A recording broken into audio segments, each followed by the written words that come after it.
How many individual pieces of junk are hurtling around the planet as we speak? What do you think? Thousands? Tens of thousands? Well, according to the Technical University of Brunswick in Germany, which actively studies satellites and space debris, there are 29,000 objects bigger than 10 centimeters, only 1,900 of which are active satellites. 700,000 bigger than 1 centimeter, and an estimated 200 million objects bigger than 1 millimeter. That's 200 million objects traveling up to 28,000 kilometers per hour relative to Earth, racing over our planet.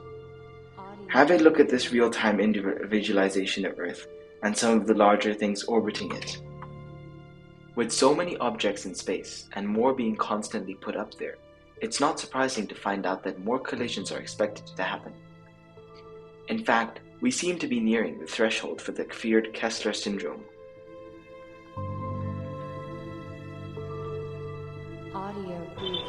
Our approach to removing space debris with CubeSats revolves around harnessing the existing momentum of space debris. If space debris is fast enough to cause serious damage to other LEO objects, why not harness all that energy to extend the lifetime of the CubeSat? By transferring momentum from the space debris to the CubeSat, we then enable the CubeSat to stay in orbit for longer, perhaps even longer than the average 1 to 3 year lifespan, all while expending the energy of the space debris in order to deorbit it. This approach has economical benefits too. We can remove more space debris with less CubeSats, and a single CubeSat is able to remove more space debris on its own. The challenge of this approach is to find a way to route the CubeSat between the space debris objects in a both safe and efficient manner. We present a novel algorithm based on the A* algorithm, which uses the same pathfinding techniques used by technologies such as Google Maps. The diagram generated by our algorithm is an undirected, weighted, complete graph where the nodes represent space debris objects and the edges display the distances between the objects. With a data structure like this, we are able to run an algorithm such as the A* to find the optimal route for one object to another, as well as the Christophides's algorithms to find the short optimal route for removing space debris. This allows our CubeSat to efficiently propel itself with the momentum of the space debris, all while avoiding catastrophic collisions with other LEO objects.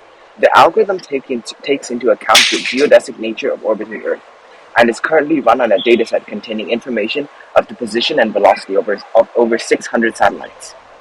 Once the most efficient map is determined by the satellite's A* algorithm, it detects the orbiting space debris and matches the velocity, as you can see in the animation here. When the approaching space debris eventually comes in contact with a specialized hardware deployed by the CubeSat to harness the energy and remove it from orbit, the camera system will capture images of the space debris using an image segmentation AI to precisely narrow down the accurate position and velocity of the debris. Other remote sensing hardware may also be employed to lock onto the space debris. The CubeSat, when locking on the space debris, as you can see here, uses the momentum of the space debris as propulsion. This will eventually bring the space debris out of orbit while sustaining the orbit of the CubeSat, and by a significant duration.